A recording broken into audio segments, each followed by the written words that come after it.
Chapter 4 of The Metal Giants by Edmond Hamilton. Read by Ben Tucker. Chapter 4.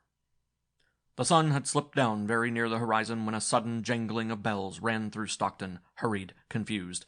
The factory whistles blew frantically for a few minutes, then suddenly, unaccountably stopped. A cry, a shout was running over the city, swift as spreading flame, and everywhere houses belched forth their inmates and people looked anxiously about for the cause of disturbance.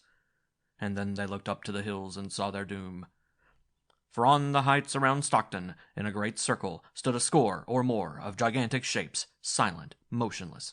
They seemed quite identical in appearance, towering metal giants cast in a roughly human form, each with two immense limbs, smooth columns of metal 10 feet across, looming up all of 100 yards in height, and set on those two huge supports, the body, an upright cylinder of the same gleaming metal, 50 feet in diameter, quite smooth and unbroken of surface, and bearing on its smooth top something that flashed brilliantly in the sunlight, a small triangular case in each side of which glittered a lens of glass. And from each cylinder projected 2 additional limbs, arms shining and flexible, hanging almost to the ground, tapering, twisting.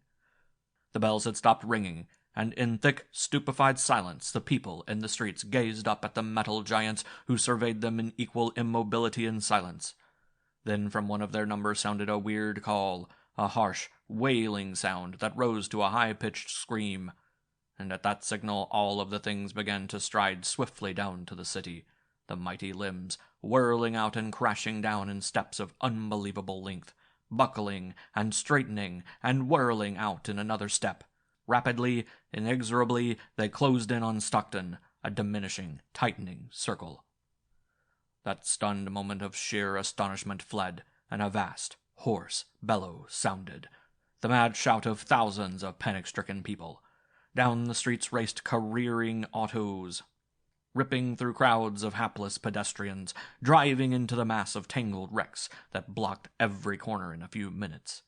Screaming, pushing, striking, the mobs flowed along the streets, striving always to win away from the city's central section and escape into the surrounding country. And all the while, with thundering, earth-shaking strides, the metal shapes marched on toward the city. On and on they came, until they had reached the outer suburbs, looming above the buildings like giants in a toy village. The long, flexible arms were whipping out now, with tremendous power. Smash! And a small brick building toppled. Smash! A giant limb crashed down through a bungalow. Smash! Smash! Smash! On and on, slowly, deliberately, reducing the city to ruins. They made but small effort to kill the screaming little figures that ran about beneath them, but they let few of these escape outside their circle, herding them always toward the center of the city as they closed in on it. Nearly an hour had passed before that ring of giants had contracted to a mile diameter. Inside of it, the streets were solidly packed with people, and the buildings were full to bursting, the supposedly safer cellars being pools of suffocating, trampling humanity. Around was ranged the circle of the metal shapes, and for a moment they seemed to be contemplating the tiny, frenzied throngs beneath them. Again sounded the wailing signal, and each of the things seemed to be fumbling behind itself with a flexible arm, an arm that reappeared grasping a small, black sphere. In unison they thrust forward these globes, from each of which a cloud of yellow gas instantly spurted, falling on the crowds beneath, flowing over and through them, a saffron flood that rolled on through the buildings and down into the packed cellars. Wherever it touched, the people sank into death, slumping down like bags of sawdust, suddenly limp and inert, and the faces of the dead were dreadful to see, shrunken, collapsed like shriveled masks of skin. Swiftly the gas flowed away and sank into the ground, and the heaps of bodies were revealed silent and unmoving, a strange contrast to the shouting and running of the moment before. Then smash! Smash! And the huge limbs were jerking out and crashing buildings down, kicking them over, pushing them aside, covering the mounds of dead with a tangled mass of broken bricks and twisted steel.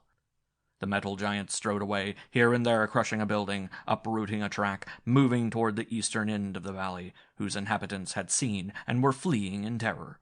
And one man had seen who did not flee, a man whose face was stamped with horror.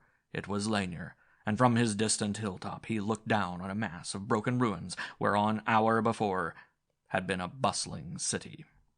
As he watched, darkness flowed down on the city, veiling its shattered remnants. He heard distant shouts snapping out up the valley where the metal shapes had gone. He could hear, too, a humming drone as an airplane came and went and circled over the broken city, hovering for a time, then winging away toward the north.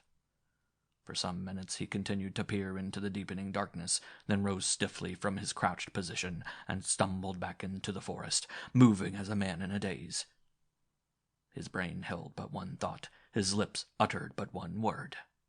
Dead mold. End of chapter 4.